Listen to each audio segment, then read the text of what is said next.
there are sort of several streams in my work. Yeah, one, let's say, one is really concentrated around Geocities archive. Yep. So, and there can be different works made out of it, like what you could maybe see now a bit in the lobby, the 2 slide projectors.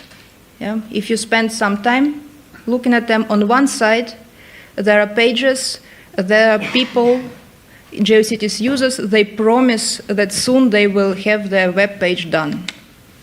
And on another slide projector, there are pages where people say, no, sorry, I don't want to have anything to do anymore with Geocities, or I have real life, I don't want to update my web page, or something like school started, I can't do it anymore. And at the same time, there can be on the left one where people promise to make something, they can say, soon school start and I will be able to make a web page. So, you know, there also can be the same reason, but for the same reason can cause different situation. People can stop to update their web pages because of school, and they can start to make their web pages because school started. And I don't know, it's like, first of all, both of this type of pages, that they are, they don't exist at all. Yeah, they were killed at a certain moment, and but then they all the time in timeline they appear next to each other. This promise and goodbye, promise and goodbye. That's and of course for me as a person who looks at all this all day long, these are quite dramatic moments. And this is just one example, but there is all the time some drama there. And then as an artist, I try to bring it in some form and also show in the on the walls. Yeah. Yeah, there is a lot of excitement, and there is a lot of and also there is a lot of frustration. And you know, there is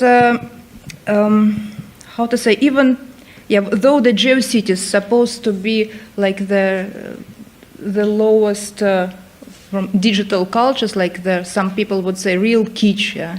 And I would also say that in '96, if somebody would send to me the link to Geocities to look at them, I wouldn't look at it. I didn't believe that there can be something interesting there.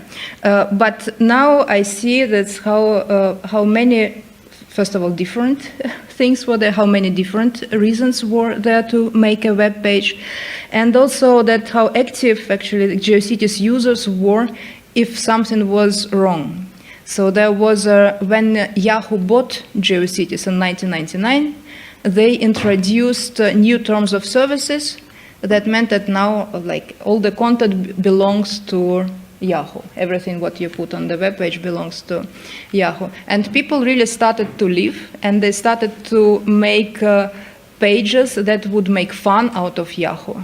Yeah? And this, we have a lot of them now in the archive. So these are like almost political network activism, what you could experience there.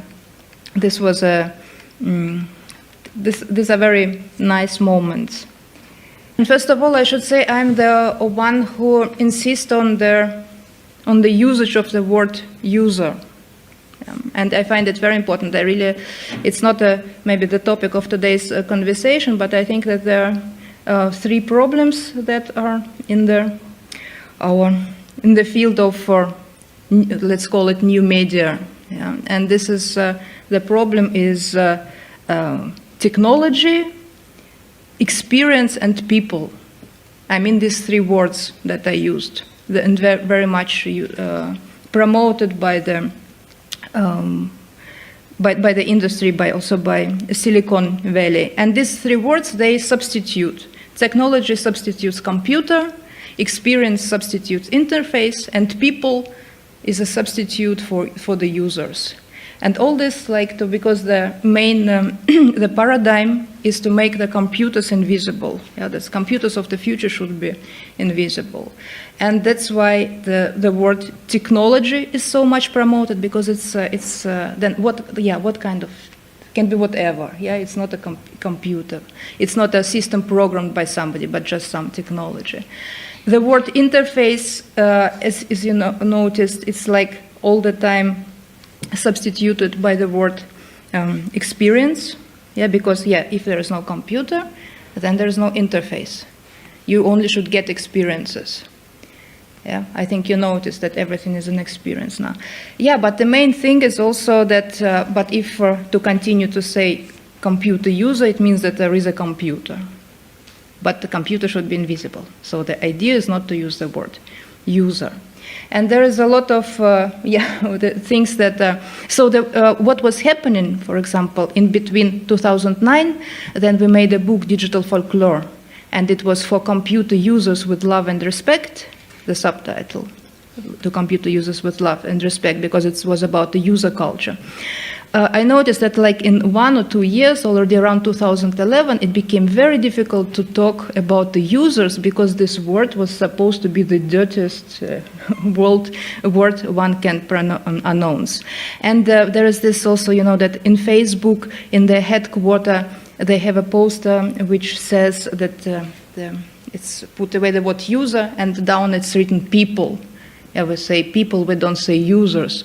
And then it would be, but in fact, as we know how Facebook database look, they call people targets. Yeah, they call users targets. But they're afraid to say, but they don't want to say user. Publicly they say they would call them people. So there is an incredible hypocrisy is going on, and the word user is on purpose put down and supposed to be like user is a loser or just user, though it's completely not an etymology of the word user at all. The user means to understand how you use things and to know what are you doing. So and so I do a lot, of course, to promote user culture.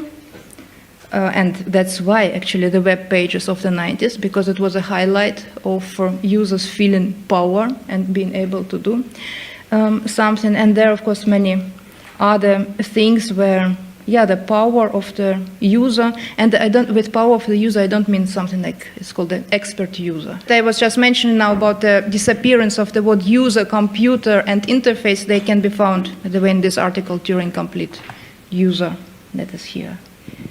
So should we talk about users of Hives? Are there any people who used to have a Hives account here? Okay. Did you save your accounts when Hives was closed? Because you were not interested. Yeah, I think I was. It's interesting when I come to the Netherlands. I find myself. It's not for the first time that I find myself in a situation that I spend more times on Hives than. People I talk in front of. And it's important for me also because there is a thing like Geocities Research Institute, what we call Geocities Research, I will go here, Institute, but it does not mean that we are only, it is centered around the Geocities archive, all these 400 pages, 400,000 pages what we got. But I'm of course also monitoring, one can say, other networks that were to disappear. And in 2010, I spent several months in Rotterdam when I was making my research about internet cafes. So in German it's called, in Dutch it's called Belhuizen, yeah? Bellhouse. Yeah, Bellhouse, yeah. Sorry. Yeah. And actually through this, I got to know, I will open,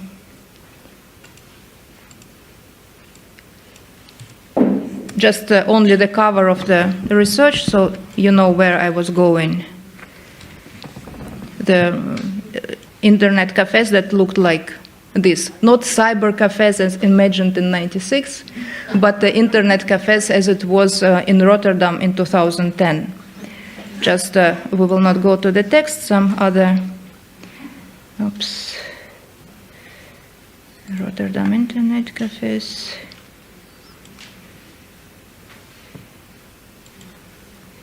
Yeah, some, because I think if you've never been on Hives, maybe you also have never been to the internet cafes.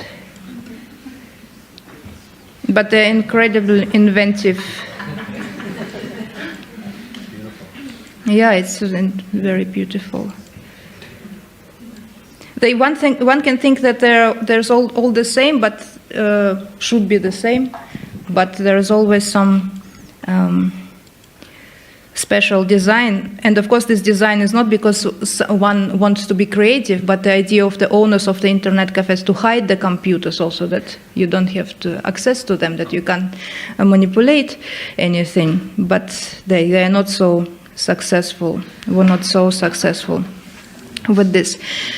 Yeah, but then through this going to the internet cafes, because of course I felt quite uncomfortable there. I was not welcomed there, and I was always trying to redirect my research of the internet cafes to see what is there on the screen, to find something, what is the immigrant population of Rotterdam having on their screens, maybe because I knew before from other sources that on Arabian websites, they look like Geocities, even if they're made in 2010. Yeah, that there's a lot of animated GIFs, a lot of music and like this, but unfortunately people were still looking at the YouTube, the same, like everywhere else. The only thing but in some time I started to notice that many are on Hives. And this is how I was going home and going through Hives, and I got a lot of respect to the way Hives users were expressing themselves through this very hostile environment of Hives. So those of you who remember it, you couldn't do actually a lot there, but you could select a user pick and you could change the background of the pages. And not only check the background of the pages, you could position background differently. You could also tile it, you could stretch the image, or you could make a stripe somewhere. And it appeared that it was, in fact, it was enough to make some messages out of it. So then I removed everything from the pages and only left what was the original combinations of the peak and the background that was there at that time. There is about this, by the way, it's a very popular background that was there at that time, pink, so for girls. Some people loved it so much that they would use it as a user pick, so the other way around. It's a very interesting situation.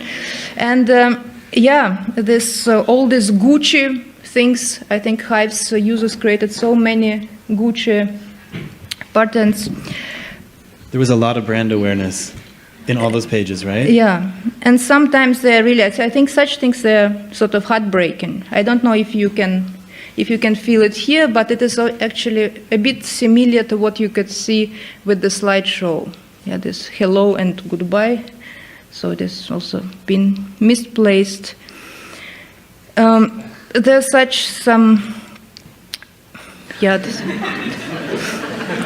he was in the background and as a user pick, of course, very popular. And so what happened to all this data? What happened to all this data? Yeah, what happened to this, it was, the Hives was the next loud case after Geocities. Then their network was just deleted. The social network was deleted, and it appeared, it was 4 years later, in 2013, after Geocities, I mean. And you could also see how things changed, that Yahoo in 2009 said to its users, you have half a year to rescue your stuff, to grab your stuff. Hives only gave 1 month to their users, wow. Also assuming that nobody cares, which was maybe the point. Yeah, and then they just deleted. And again, the interesting thing is that archives team grabbed Hives, and Geocities is only 1 terabyte of data, but it's a lot. It's a lot of work for a lot of people now to make sense out of it. Hives is 25 terabytes. And this, what we have there, it is maybe, it's almost, I don't know if anybody will ever even start to make sense out of it. At least I would also say that we need people who can have personal experience with this, who can do something out of it, who remember stuff, who can relate to it. And because just these terabytes, it's not a lot to... How is it that that data transfers from the company to the archive team? These are people who are with their computers, who join the effort to save their robots. They're scraping. Yeah, yeah. Wow. But if it's a lot of people with powerful computers, it works. But I always all the time try to be a bit subversive and tactical. I know I don't have, I'm not an archive team, but I know what I'm looking for. And in these weeks that I had before Hives was deleted, in between announcement and deletion, I was saving money. I was going from profile to profile and was grabbing what I could grab. Because for me it was very symptomatic content of Hives, very authentic. I'm sure these users, they went to Facebook or elsewhere, but I'm sure they left these things. They would not take them to Facebook. So yeah. I put them here now, and I see myself. I feel a bit like a bank. You see why I made it, what I hope to do with this money once. But don't try to steal it. They're absolutely safe here. I used another trick. I didn't use the transparent GIF to put over it that you can't. It's a JavaScript. Yeah, yeah. Now, some of you were on Hives. Other people who are on Blingy. Do you have experience with Blingy? And of course, no. Yeah. Nobody would confess. I know. I am absolutely sure. Yeah, this is. Can we see some Blingy? Can we see some Blingy for those who have never witnessed it? I will show. Can I open here then the interview?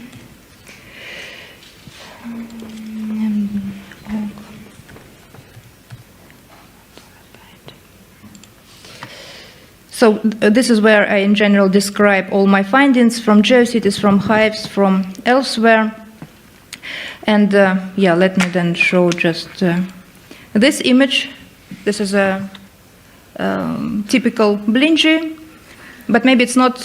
It's a new type of Blingy because Blingy is known for its for the stamps that were. They're given by the system. Yeah, all this stupid. Let me go here. The standard stamps.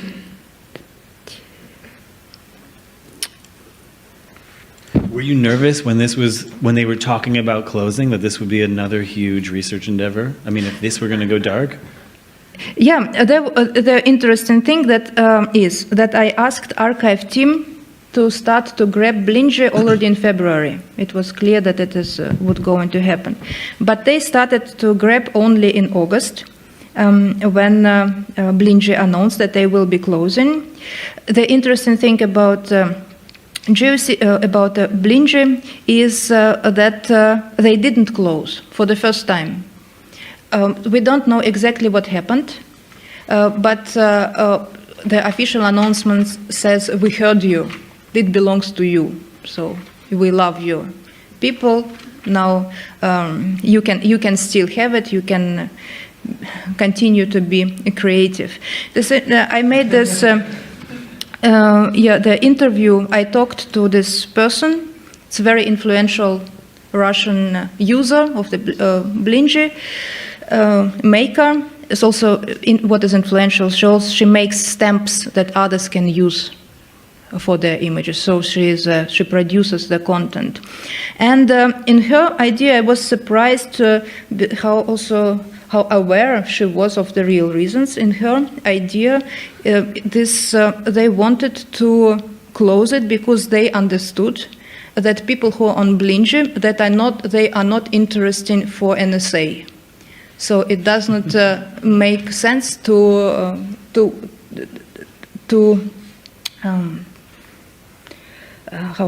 spy on us, she said. And because there is a Blingy tool such that you have to install in your browser if you want to make it professionally. If you want to have more options, you have to install special Blingy add-on in your browser to modify your browser. And for users, at least after Snowden, it was clear that it's not just for more functions you can have in the program, but it's a spying tool. Yeah, we don't know if it's true or not, but what we know that after Blingy stopped after Blingy stepped back and said that they will not be closing, they also removed this toolbar. Huh. You can use now Blingy. They said, okay, it's yours, sort of use it and no toolbar. This is a... And Blingy, people say that Blingy started to work faster without this toolbar, and everything became so better. That's a very I like the funny idea story. that Blingy could be like a form of encryption. Like it's hard for the computers to read the GIFs, right? So we could start embedding messages within them. Yeah, this is. There are so many interesting things happening, and for me, it's also the example Blingy. I am not only attracted to the. I'm not only attracted to the appearance of this, but what users can do there and how they are showing their what I call Turing completeness, or how they are becoming general, so to say, general purpose users. Yeah, how they're looking, finding their way around the program even in such environments. For example, look at this example. Of course, you will laugh now. This is something made for the wedding, right, or for some love, some Valentine's Day. Now we can see what is here on the stamps that are used to produce it. You always can see the stamps. There are much more men than one can see here. There's only one man, right? But usually down you can see from what it is made, from what the picture is made. Yeah? So this picture is made of more men, yeah, than you can see there. And the question is why? Is it some, I don't know what, some fantasy that it's not only one man? They're layered underneath, these other men? Yeah, look, there are more layers there. And you can see all them. And usually it's because you can go here, and it will be used here, and you can know where this is used. So why is it there? What kind of, I even thought that maybe it's some voodoo. I don't know. But then I got explained that it is much, if you found something what you like, you just put it in the picture, you make it invisible, but you know where to find it next time. Because the rest of the interface is not very smart. It's not very comfortable to use to keep the things you found. So people start to save things in the background, and then it creates such a crazy thing. Yeah, and all this, I'm always fascinated about this invisible stuff, what you can see. Of course, Blingy has this invisible GIF. They have it they use it as a transparent layer that people can't save something with the right mouse click. Yeah, because you think you saved something, but you saved the empty GIF. It's an old 90s trick, but they're good with this. And then I found recently, and people try to find ways around it, but also there are some maybe even more dramatic situations or dramatic invisible images like this one. This is transparent, but this is 400 to 400 transparency. It's not on Blingy, it's on the Russian server, like when you just keep stuff. And this one is common to use because if you want to use Blingy for making, not for, without the photo, because the workflow is first you upload your photo and then you start to put stamps over it. Yeah? But people want just to have glitter, so they don't have photo. And then they know that there is this transparent GIF somewhere. Not everybody has Photoshop to make there. Yeah?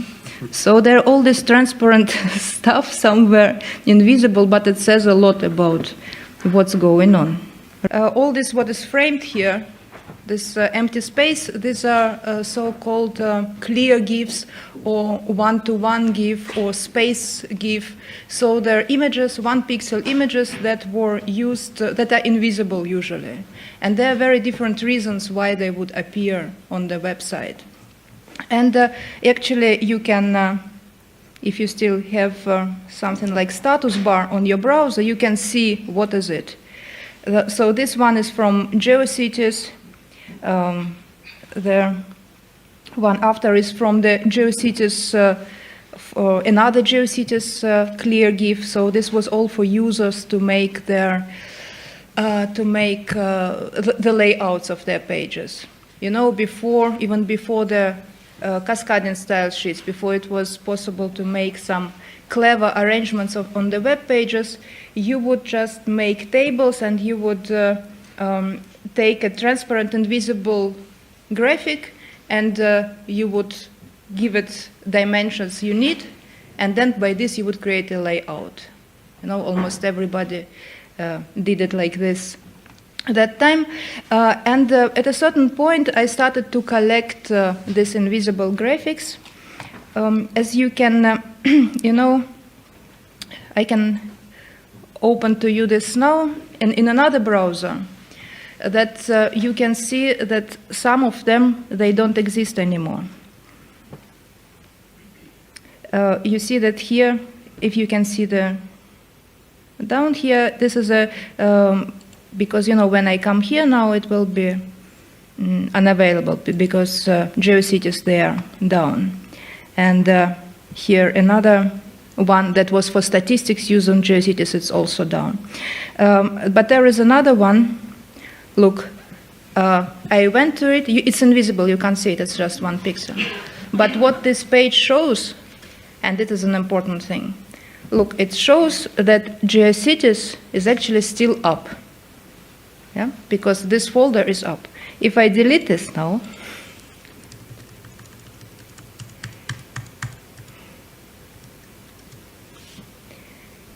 yeah, Yahoo will tell you no, there are no Geocities. Yeah, we deleted this. But this one again shows that things are not really deleted; they're just hidden. Yeah? There is no need to delete anything. There is not a lot of space. But because they don't need that anymore, they just say, "Oh, this is not there." The thing is, you can immediately ask, maybe, but why this thing is still visible? This GIF. And I can give you an answer as a person who has seen a lot of pages on the web, not on the pages that are not only on Geocities, that there are a lot of pages in the world that still use especially this particular GIF in the background. And Geocities in Japan are still up, and they are linking to it. There are a lot of users who use this graphic to create to create their layouts. So this is my collection, you know, of their invisible graphics, but each of them has a particular story. So you can, in fact, go on and on describing each of them. There is a lot from Geocities. There is one that is used in that is used in your email if you use Google email. The one of these images is there, always invisible. And there is one that it's not really clear why is it there. It's just really forgotten. It is not in any layout, and nobody remembers what it is. Yeah, but probably in some early versions of Google website, the first Google developers, they were making the lay out the same way as everybody else. Yeah, just by trying things to stretch things in a way that they fit to each browser window. This why I all the time jump now from one browser to another. So here you see it as you would see it on any browser on your computer, like it is on the internet at the moment. And here I have a bit different picture of the internet. For me, everything is up now. Yeah, I don't have broken images here, because as you can see, I have here the add-on. I have a proxy. I have Geocities proxy. It means that for me, Geocities still exist. So this archive that is the Geocities that were deleted and then were rescued by archive team and then downloaded by Dragon and myself, they now exist on a supercomputer at Freiburg University. We are allowed to use, and because we restored the pages, we can sort of surf through them. We can see them, and this is, you know, you also can enjoy part of our effort. Like it is on Tumblr, on 1 terabyte of kilobyte H Tumblr, there is every 20 minutes a new screenshot appearing from our collection. Screenshot, of course, it's not everything, right? It's you understand that these pictures, that this globe is spinning. Yeah, that there is a lot of animation. There is very often there is a lot of sound, but we can't really share the pages we have. And also we can't share the video grabs we have because they are quite heavy. Yeah, these are big files. But this is something what is accessible, what doesn't take a lot of time, doesn't take a lot of space. So there's every 20 minutes, so 72 times a day, there is a new screenshot appearing from our archive. It started in 2013, in February, so soon there will be already 3 years. There is more than 60,000 screenshots posted. So this is, we really like, we restore things, we analyze, we make a lot of different stuff out of the old Geocities pages, but the main thing for us also to give back, right, that you can see the pages as well. Unfortunately, when you would look at them, you can just see the screenshots. But for me, it's also an interface. I can go to this page, as I explained to you. For me, it still exists. I even see the same URL here. So I exist actually as also as an artist and a researcher in 2 dimensions. And most of the time, I am in the Geocities time. And in Geocities time, it is now the beginning of 2000. It's the beginning of the new millennium. Yeah, because these pages were last updated at this moment. We started in 95, and now slowly it's 2000. The greatest thing about Geocities is that it's sort of like a time capsule. You see, it's 2000. You just described how web looked in 2000. It didn't look like this, the mainstream web. But Geocities it's forever stayed like 1996. This is a very interesting phenomena. Yeah, I already picked on some other pages that are appearing later, and it's rewarding. They still look as if it's made in 1996. Yeah, this is the work I made in 2013. It's called Summer. Had some other, maybe more technical titles, but I stopped on Summer. And there are ideas, because I'm an animated GIF model, but there are some other work where I pose and I try to be a perfect animated GIF. Maybe it's important to open it here. For those who don't know that this is my job, actually, to be used on the web pages of people who still make web pages. Yeah? And I show myself as a perfect loop and as a perfect transparency, so I will fit everywhere. But this one I wanted to come back to my old net art ideas or dreams, and at that time was in the 90s. For the net artists, it was very important to create work that can be only seen if computers are connected, to distinguish ourselves from the interactive installation, from CD-ROM art. So it's not just, idea was that it is not about interaction, not about fancy images, but the main thing is happening in between the servers, because it's distributed content. So many of my early works, they were about the location bar. And then in 2013, then it became already clear for me that we have now really the last months when we can see location bar.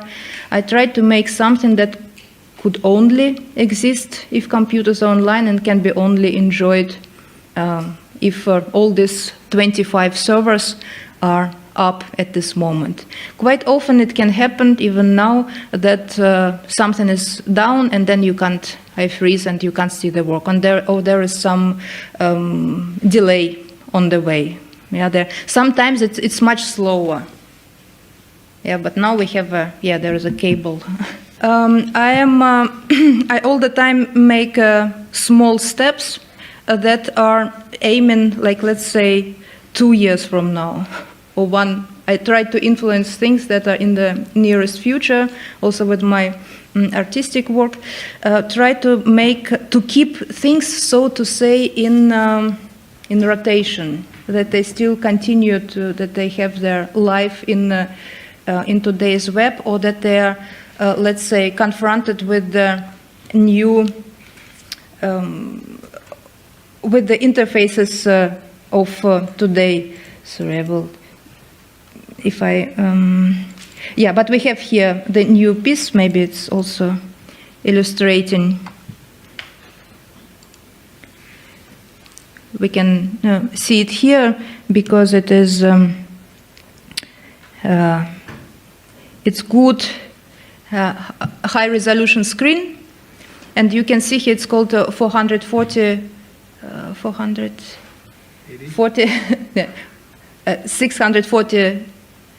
880, which was the resolution for the very, very first websites, as you know.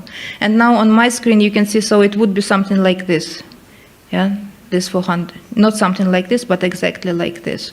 And I also used this for this work, the backgrounds that were very popular at that time, and now put them on the video background with the same theme, because I think you noticed that at this moment there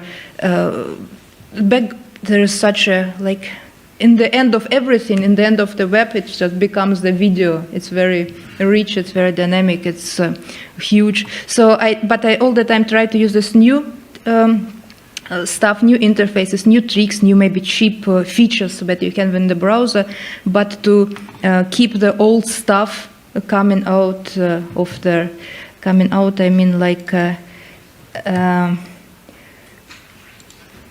exhibition Midnight. Like in this work we made together with Dragan, it's almost now, it's 9 years old at this moment. And at that time it became clear that there is, it was then Google Maps started. The navigation slide bar looked like this at that time. Now it's different, but it was made for that moment. And it was a big change for the interaction, for dealing with the screen, for how you build websites, making apps. There is zoom in and zoom out. A lot of things have stopped to make sense. And then, but we made it, we took out all the functionality. You can't zoom in and zoom out. But whatever you do with this, you reveal the navigation elements that early web users were making for their web pages, because they completely did not trust this back button. They were not interested in the logic of the home page as it is in the browser and stuff like this. So it was, at that time, you know, we also didn't have archive to our disposal. It was all about first finding these elements and then to put them together. And sort of it's a monument, yeah, also building monuments for this stuff is a important, and then if it's monumentalized, then there is a chance that it would be kept. My early artwork, my first one, which is my boyfriend came back from the war, and it's since 20 years it's online. Yeah, you can see it, you can enjoy it, you can hate it, whatever. The interesting thing is that, and it works perfectly, but it's getting terribly old. For me, when I look at it, I prefer to look at a screenshot, at an old screenshot of it. That's more authentic for me than what I see in the contemporary browser. It just does not belong, because I think this browser is ugly. And then I made it, it was beautiful. But the browsers were beautiful, and that's why, but there is now this emulation as service type of archiving things and bringing things back. It makes a lot of things actually exciting again. So there is no fake what I'm showing to you now. It's from Freiburg University, the project that makes emulators. And as you can see, you can even use it online, so it's accessible. Now I don't have any proxy now. Everybody can use it now. So in your browser, you can start the old system. Yeah, for example, here, Windows 98. It's now a bit pre-programmed because now it will start Netscape. Look what a beauty it is, yeah? And now it will be a bit slower because it's emulator, but now I can see the real thing, the real resolution, the real browser. Also when, usually now, when it is a bit too fast still, but when I show this work now in the real space at the exhibition, I have a possibility to make to slow down the connection. So inside the computer, the work is offline, but the computer pretends or simulates that there is a client-server communication and that this is very slow connection. So I can have it. So now I would click, and there would be at least some moments to wait, not like this, because artificially you can't stop yourself from clicking fast. Yeah. It should be modem that would stop you. Yeah, and there is a lot of going on in preserving the memories of the past in different ways. So not only artistic projects and monumentalizing, but also giving the access to the memories of the past. That's great. So I was wondering, this doesn't really relate to your work specifically, but I was wondering if you ever think about how social media platforms right now function, and if you feel that they are about to expire just like the older platforms. I'm not at all monitoring what's happening on Facebook. And I also know that I personally will not be able to, I know that I will not be able to rescue anything there, but I also will not be interested to make sense out of it or to look. It's just, but I'm talking about me personally, yeah. Maybe there is I think that, but there should be, of course, people who are interested in their content there should now make actions to save it, to download the archives and all this. The same with Twitter. Yeah, so to rescue your own stuff. Do you uncover something about the community structure below, like the users on platforms like Geocities? Exactly, how it was different, how they differentiate. Yes. Yeah, there is communities. There is incredible diversity from community to community, and it would be just a completely different lecture. It's several lectures. It would make totally sense not to talk about Geocities as whole, but for example, Homeland neighborhood or West Hollywood neighborhood, yeah, or something like even very particular elements that would be how they called suburbs. Yeah, there was neighborhoods, and then there were suburbs in this neighborhood. There was a lot of different stuff going on, and also aesthetically there is a diversity. Of this 90s internet culture, if you see video clips of Young Lean and the Sad Boys, and you see like those gifs and this aesthetics of that you saw in the early days of the internet becoming popular again, and people trying to emulate it. Also, many Tumblr pages sort of use these simulated old Windows pages as part of a visual subculture. Like, how is that for you as a researcher in this? I was, of course, there was this moment in a bit, so there was Web 2.0, and then in around 2007, 2008, old web was again hot. Yeah.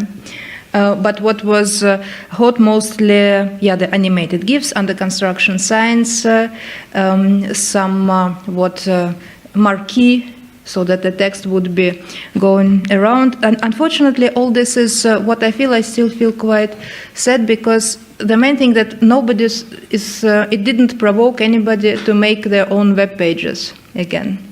Then we can see aesthetics, but the culture of making a web page gone completely.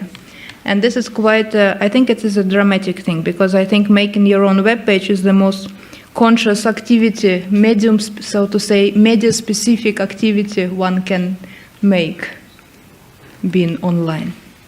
For the people who made those websites, do you ask permission to use those, or do you give them credits? Because I think...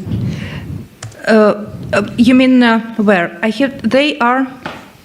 Yeah, or for example, the web pages or the blingis, like, do you mention who made them? Or do you ask permission to I don't ask permission, but it's you always can see their authors. Okay. But I would not know for what I should ask the permission. Yeah, because I guess because if they don't exist anymore, it should be difficult to get in contact with them. And yeah, do they know that they are? Oh, some really know, some are happy, some are. Not some, but there were 2 cases that we were asked if we have something and asked not to show it. Okay, thank you.